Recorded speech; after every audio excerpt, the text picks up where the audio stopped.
ഇന്ന് വെളുപ്പിന് 2:30 മണിക്ക് ഉണ്ടായ ഒരു വലിയ അപകടം, അത് മനസ്സിനെയൊക്കെ വളരെ വേദനിപ്പിക്കുന്നതാണ്.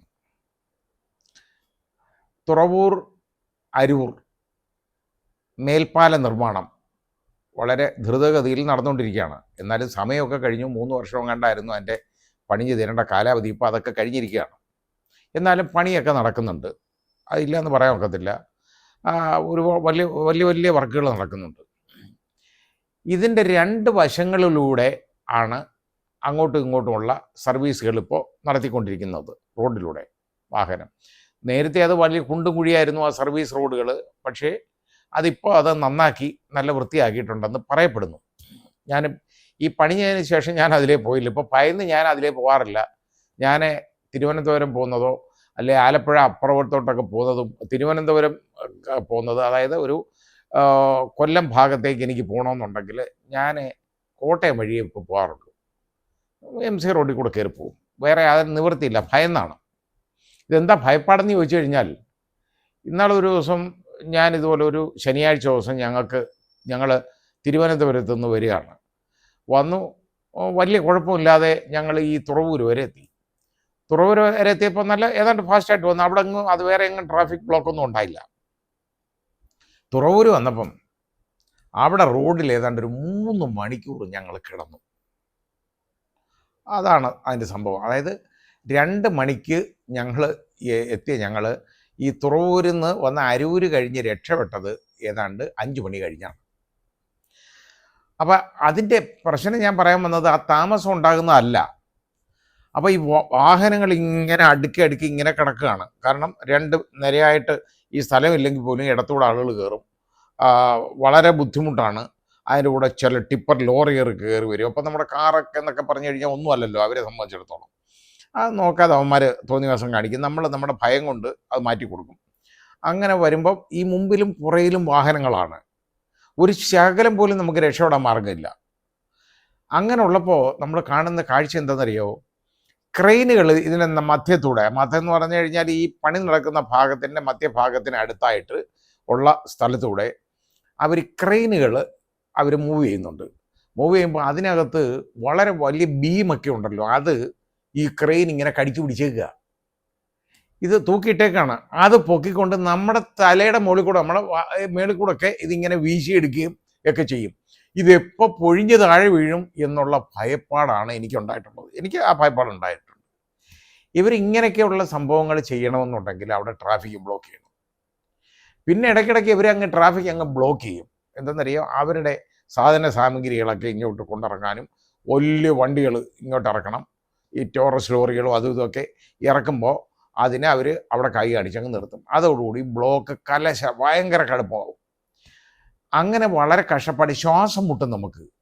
നമുക്ക് ഇറങ്ങി ഓടണമെന്ന് തോന്നും, വേറെ മാർഗ്ഗമില്ല. എന്ത് ചെയ്യാൻ പറ്റും? ഭയന്നിരിക്കുകയാണ് നമുക്ക്. ആ ഭയപ്പാടോട് കൂടിയാണ് ഞാൻ അന്ന് ഒരു 3.5 മണിക്കൂറോളം ഞാൻ അതിക്കിരുന്നത്. 3 മണിക്കൂർ, യഥാർത്ഥത്തിൽ 3 മണിക്കൂർ നിർബന്ധം, അത്ര ഭയപ്പെട്ടാണ് ഇരുന്നത്. അപ്പോൾ പിന്നെ വിചാരിച്ചു ഇനി ഇത് കഴിയാതെ ഇനി അതിലേ വരണ്ട എന്ന് വിചാരിച്ച് ഞാൻ പോകുന്നില്ല.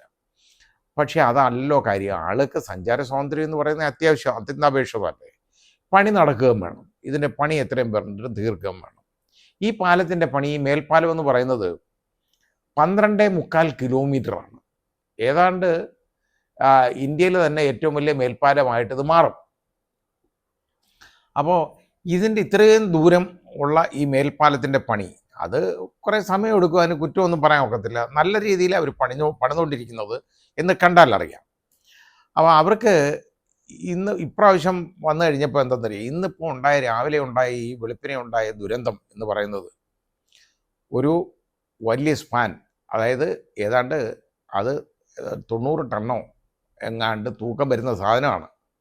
അതിൻ്റെ മേളിൽ കയറ്റി വെക്കണം ബീം എന്ന് പറഞ്ഞാൽ. അത് ബാക്കി ഭാഗത്തൊക്കെ വെച്ച് കഴിഞ്ഞു 2 ബീം അവിടെ കയറ്റി വെക്കാനുണ്ട്. അത് നോക്കിയപ്പോൾ ഇവർക്ക് ഇത് പൊക്കിയെടുത്തത് കയറ്റി നിർത്താനായിട്ട് ഈ ക്രെയിൻ അവിടെ ഉപയോഗിക്കാൻ ക്രെയിൻ നിർത്താൻ സ്ഥലമില്ല. അങ്ങനെ വന്നു കഴിഞ്ഞപ്പോൾ അവരെന്തെന്നറിയോ, ഇതിൽ പൊക്കിയിട്ട് ജാക്കിയിൽ പൊക്കി കയറ്റിയതിന് ശേഷം ഇത് ബീം ഒരു ഭാഗം മുകളിൽ കൊണ്ടുവച്ചതിന് ശേഷം ഇത് തള്ളി നീക്കുകയാണ്. ഈ തള്ളി നീക്കുമ്പോഴൊക്കെ എന്നൊക്കെ പറഞ്ഞാൽ വളരെ ഡേഞ്ചറസ് ആയിട്ടുള്ള അപകടം പിടിച്ച ഒരു കാര്യമാണ്.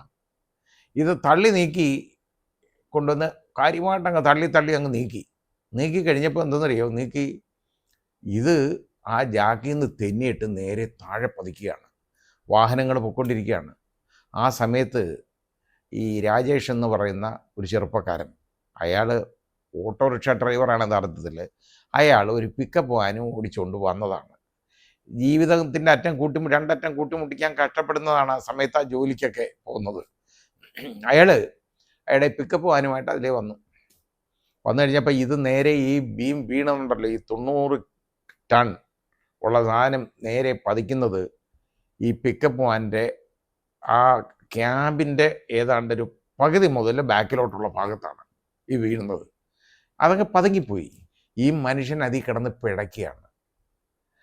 അയാൾക്ക് ഇത് വീണ ഉടനെ സംഭവിച്ച കാര്യം എന്ന് പറയുന്നത്, ഇതിൻ്റെ പുറയൊക്കെ KSRTC ബസ് വരുന്നുണ്ടായിരുന്നു. ഭാഗ്യത്തിന് അവരൊക്കെ രക്ഷപ്പെട്ടു. വേറെ വണ്ടികളൊക്കെ ഉണ്ടായിരുന്നു. ഈ സമയത്ത് ഇത് മാത്രമേ ഉള്ളൂ ഈ ഭാഗത്ത് വന്നത്. അത് അയാളെ തലയിലെഴുത്തെന്ന് നമുക്ക് പറയാം, വിധിയെന്ന് നമുക്ക് പറയാം. എന്നാലോ ഇത് വിധിയാണോ യഥാർത്ഥത്തിൽ? ഇത് തീരുമാനിക്കുന്ന ആരാണ് ഇത്ര അശ്രദ്ധമായിട്ട് ഈ ജോലി ചെയ്യുന്നത്? ഏറ്റവും വളരെ, അതായത് കെയർലെസ്ലി, അത് ക്രിമിനലി നെഗ്ലിജൻ്റ് എന്ന് നമുക്ക് പറയാം. അതായത് ഒരു അത്രത്തോളമുള്ള നെഗ്ലിജൻസ് ആണ് അവിടെ ഉണ്ടായിട്ടുള്ളത്. ക്രിമിനലി നെഗ്ലിജൻ്റ് ആയിരുന്നു ഇതിൻ്റെ പണിക്കാർ. അപ്പോൾ അവിടെ ഇവരുടെ മേലുദ്യോഗസ്ഥരൊന്നും അവിടെ ഇല്ല. ഈ പണിയെടുത്തിരിക്കുന്ന കമ്പനി എന്ന് പറയുന്നത് അശോക ബിൽഡേഴ്സ് പ്രൈവറ്റ് ലിമിറ്റഡ് എന്ന് പറയുന്ന ഒരു കമ്പനിയാണ്. അവരുടെ മേലുദ്യോഗസ്ഥരൊന്നും അതിനകത്തില്ല. ഈ പറയുന്ന കീഴുദ്യോഗസ്ഥർ മാത്രമേ ഉള്ളൂ അതിനകത്ത്. അതായത് ജോലിക്കാർ മാത്രം ഉണ്ടായിരുന്നു. ഇപ്പോൾ ഈ സംഭവം അങ്ങോട്ട് ആയ ഉടനെ അവിടുന്ന് എടുത്തി അടി ഓടി. അപ്പോൾ യഥാർത്ഥത്തിൽ ഓടിയതിന് നമുക്ക് കുറ്റം പറയാൻ ഒക്കത്തില്ല. ഇല്ലെങ്കിൽ അവിടുന്ന് ഇപ്പോൾ ഉണ്ടായിരുന്നെങ്കിൽ നാട്ടുകാരെ എടുത്തിട്ട് കൈകാര്യം ചെയ്യും. അതിഭയാനകമായ ശബ്ദമായിരുന്നു. ശബ്ദം കേട്ട് അയൽക്കാരെല്ലാം എഴുന്നേറ്റ് വന്നു. അപ്പോഴത്തേക്ക് ഈ ചെറുപ്പക്കാരെ ഇതിൽ കിടന്ന് പിടയ്ക്കുകയാണ്. വേറെ മാർഗ്ഗമില്ല. അയാൾക്ക് ഇറങ്ങിപ്പോകാനൊക്കത്തില്ല, അയാളെ പുറത്തെടുക്കാനൊക്കത്തില്ല. അരമണിക്കൂറിനുള്ളിൽ തന്നെ പോലീസൊക്കെ അവിടെ വന്നു, ഫയർഫോഴ്സുകാർ വന്നു. പക്ഷെ അവർക്ക് നോക്കി നിൽക്കാനേ ഒക്കുള്ളൂ. കാരണം വലിയ ക്രെയിൻ ഇല്ലാതെ ഇത്രയും വലിയ ഈ ബീം പൊക്കി മാറ്റാൻ പറ്റത്തില്ല. അത് പൊക്കി മാറ്റാതെ ഈ വണ്ടിയിൽ നിന്ന് ഇത് ആളിനെ എടുക്കാനും പറ്റത്തില്ല. അപ്പോഴേക്ക് ഏതാണ്ട് പിടഞ്ഞ് അബോധാവസ്ഥയിലായി അയാൾ. ചെറിയ ചെറിയ ചലനങ്ങളൊക്കെ ഉണ്ടായിരുന്നു. പക്ഷേ ആൾക്ക് നോക്കി നിൽക്കാനല്ല പറ്റുള്ളൂ. അങ്ങനെ അയാൾ അതിൽ കിടന്ന് മരിക്കുകയാണ്. അതിൽ നിന്ന് അവസാനം ക്രെയിനും ഒക്കെ വന്നത് പുറത്തെടുത്ത് കഴിഞ്ഞപ്പോഴത്തേക്ക് ഇയാൾ മൃതദേഹമായിട്ട് മാറിയിട്ടുണ്ട്. ആശുപത്രിയിലേക്ക് കൊണ്ടുപോയി. അവിടെ അയാളുടെ മരണം സ്ഥിരീകരിച്ചിട്ട് മോർച്ചറിയിലേക്ക് മാറ്റി മൃതദേഹം. ഇനി അത് പോസ്റ്റ്മോർട്ടമൊക്കെ നടത്തണം. ഈ മൃതദേഹം ഇപ്പോൾ സ്വീകരിക്കാനായിട്ട് ബന്ധുക്കൾ തയ്യാറാവുന്നില്ല. അതിൻ്റെ കാര്യം എന്താണെന്നറിയാം. തയ്യാറാവാത്തതെന്ന് പറഞ്ഞാൽ അവർ റോഡിൽ പോയ ഒരാളാണ്. അപ്പോൾ ഇതുപോലെ അന്തരീക്ഷത്തിൽ നിന്നൊരു സാധനം വന്ന് ഈ പതിക്കും എന്ന് അയാൾ സ്വപ്നം കാണുന്നുണ്ടോ? ഇല്ല. യവന്മാർക്കൊരു മര്യാദ വേണ്ട. ഇത്രയും അപകടകരമായ ഒരു കാര്യം ചെയ്യുമ്പോൾ അവിടെ റോഡ് ബ്ലോക്ക് ചെയ്തിട്ട് അവിടെ വാഹന ഗതാഗതം നിർത്താൻ അത് യവന്മാർ ചെയ്തില്ലല്ലോ. അതല്ല, ഇത്രയും അപകടകരമായിട്ട് ഇത് ചെയ്തുകൊണ്ടിരിക്കുമ്പോൾ അത് ഒരു ഞാണിമക്കളിയാണ് നടത്തുന്നത്. അതങ്ങ് തെന്നിപ്പോയപ്പോൾ ഈ സാധനം ഇങ്ങനെ താഴെ പോയി. തൊഴിലാളികൾക്ക് ഒന്നും പറ്റിയില്ല. ഇതിൻ്റെ ജോലിക്കാരുണ്ട്, അവർക്ക് ആർക്കും ഒന്നും പറ്റിയില്ല. അതൊരു ഭാഗ്യം എന്ന് വിചാരിച്ചാൽ മതി. അവരെ സംബന്ധിച്ചിടത്തോളം അവരെടുത്തിട്ട് ഓടിയതിന് ഒന്നും പറയാൻ ഒക്കത്തില്ല. കാരണം നാട്ടുകാർ അടിച്ച് അവന്മാരെ ഇഞ്ച പരുവാക്കും അവിടെ ഉണ്ടെങ്കിൽ. അതുകൊണ്ടായി ഓടുന്നത്. അതുകൊണ്ട് ഓടിയതിന് നമുക്ക് കുറ്റം പറയാൻ ഒക്കത്തില്ല. ഈ ഓടിയതിൻ്റെ കുഴപ്പമെന്ന് പറയുന്ന ആരും മേലുദ്യോഗസ്ഥരൊന്നും ഇല്ലാതിരുന്നത് കാരണം ഈ രക്ഷാപ്രവർത്തനം വളരെ താമസിച്ചു. ഈ 3.5 മണിക്കൂർ ഈ മനുഷ്യൻ ഇതിനകത്ത് കിടക്കേണ്ടതായിട്ട് വന്നു. അപ്പോഴത്തേക്ക് അയാളുടെ ജീവനത് കൊണ്ടുപോയി. ഇത് നമ്മൾ ചിന്തിക്കേണ്ട എന്താണെന്നറിയാം. നമ്മൾ ഇങ്ങനെയുള്ള അപകടകരമായ കാര്യങ്ങൾ ചെയ്യുമ്പോൾ ഈ പണിയുന്നവന്മാർ ഇതിന് വേണ്ട പ്രിക്കോഷണറി മെഷേഴ്സ് എടുക്കണം. വാഹന ഗതാഗതം അത്യന്താപേക്ഷിതമാണ്, അപ്പുറം ഇപ്പുറം പോകണം. പക്ഷേ ഇങ്ങനെയുള്ളപ്പോൾ വാഹന ഗതാഗതം അവർ തടയണം, നിരോധിക്കണം. അവിടെ തടയണം. അതിലേ പോകാൻ പറ്റില്ല എന്ന് പറയണം.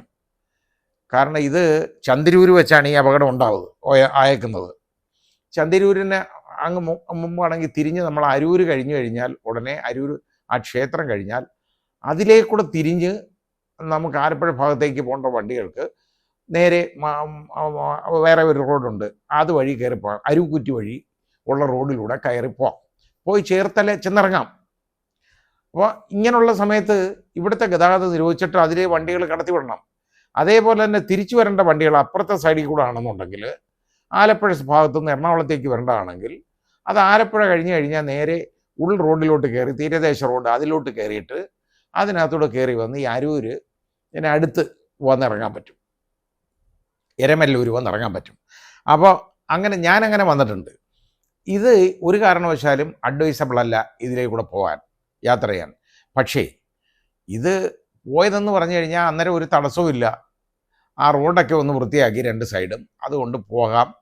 വണ്ടികളൊന്നും ഇപ്പോൾ വലിയ ബ്ലോക്ക് വരാതെ അവർ നോക്കുന്നുണ്ടായിരുന്നു. പക്ഷേ അവർ ഇതിനകത്ത് മാത്രം ഏറ്റവും വലിയൊരു അശ്രദ്ധ ഉണ്ടായതെന്ന് പറയുന്നത് ഇത് ട്രാഫിക് അവിടെ ബ്ലോക്ക് ചെയ്തില്ല. അവർ ബ്ലോക്ക് ചെയ്യണം. ഇങ്ങനെയുള്ള അപകടകരമായ സാധനങ്ങൾ കൈകാര്യം ചെയ്യുമ്പോൾ എടുത്ത് ഉയർത്തുമ്പോൾ ആ ഭാഗത്ത് മാത്രം ട്രാഫിക് ബ്ലോക്ക് ചെയ്യണം. അപ്പോൾ അത് താഴെ വീണാലും വാഹനങ്ങളുടെ മുകളിൽ വീഴത്തില്ലല്ലോ. ഇത് ഈ വാഹനത്തിൽ മറ്റാരും ഇല്ലായിരുന്നുകൊണ്ട് ഈ ഒറ്റ കാഷ്വാലിറ്റി ഉണ്ടായുള്ളൂ. അല്ലെങ്കിൽ ആളുകൾ കൂടുതലുള്ളതോ, ഇപ്പോൾ KSRTC ബസ് പുറയിലുണ്ടായിരുന്നു, അതിൽ ആളുകൾ കൂടുതലുണ്ടായിരുന്നെങ്കിൽ ഒന്ന് ആലോചിച്ച് നോക്കിയുള്ളൂ. അതായിരുന്നു ഈ അപകടത്തിൽപ്പെടുന്നതെങ്കിൽ എത്ര ജീവൻ പൊലിയുമായിരുന്നു. ഇതുവരെ കണക്കനുസരിച്ച് ഇതിൻ്റെ പണി തുടങ്ങിയതിന് ശേഷം ഈ 12.25 കിലോമീറ്റർ നീളമുള്ള മേൽപ്പാലം, തുറവൂർ അരൂർ മേൽപ്പാലത്തിൻ്റെ പണി തുടങ്ങിയതിന് ശേഷം ഏതാണ്ട് 50 പേരുടെ ജീവൻ പൊലിഞ്ഞെന്നുള്ളതാണ് അപകടങ്ങളിൽ. ഇതേപോലെ കുഴി വീണത്, അങ്ങനെ ഓരോ സാധനങ്ങൾ ദേഹത്ത് വീണത്, ആ രീതിയിൽ ഈ തെന്നി വീണത്, ഇടിച്ചത് ഒക്കെ ആയിട്ട് ഒരു 50 പേര് അവിടെ മരണപ്പെട്ടിട്ടുണ്ട്. ഇനിയും ആരും മരിക്കാതെ നോക്കണം, അതാ ചെയ്യേണ്ടത്. ഈ മൃതദേഹം ഇപ്പോൾ വാങ്ങാൻ ആളുകൾ, ബന്ധുക്കൾ തയ്യാറാവുന്നില്ല. എൻ്റെ കാരണം ഇതിൻ്റെ നഷ്ടപരിഹാരത്തെക്കുറിച്ചൊരു തീരുമാനമാണ്. നല്ല നഷ്ടപരിഹാരം കൊടുക്കണം. അത് കമ്പനിയാണ് കൊടുക്കേണ്ടത്. ഈ കമ്പനി, അതായത് ഈ ബിൽഡേഴ്സ് ഉണ്ടല്ലോ, അതായത് അശോക ബിൽഡേഴ്സ് പ്രൈവറ്റ് ലിമിറ്റഡ്, അവരത് കൊടുക്കണം. അതിൽ നിന്ന് ഒരു വീഴ്ചയും വരുത്താൻ പാടില്ല. അത് നിർബന്ധമായിട്ടും അവരെ മാത്രമല്ല അവരുടെ പേര് ക്രിമിനൽ കേസ് എടുക്കണം. അതിൻ്റെ മേൽനോട്ടക്കാരനായിട്ടുള്ള ഉദ്യോഗസ്ഥൻ അവൻ അവിടെ വന്നില്ലെങ്കിൽ അതും വീഴ്ചയാണ്, നെഗ്ലിജൻസ് ആണ്. അതിന് കേസെടുക്കണം. അതാണ് വേണ്ടത്. നരഹത്യയാണ് ഇത് നടന്നേക്കുന്നത്, വെറും അപകടമൊന്നുമല്ല. ഇത് കുറ്റകരമായ നരഹത്യയാണ് അവിടെ നടന്നേക്കുന്നത്. അതിന് കേസും എടുക്കണം. വലിയ നഷ്ടപരിഹാരം ഈ മരിച്ച ആളിൻ്റെ കുടുംബത്തിന് കൊടുക്കുകയും വേണം.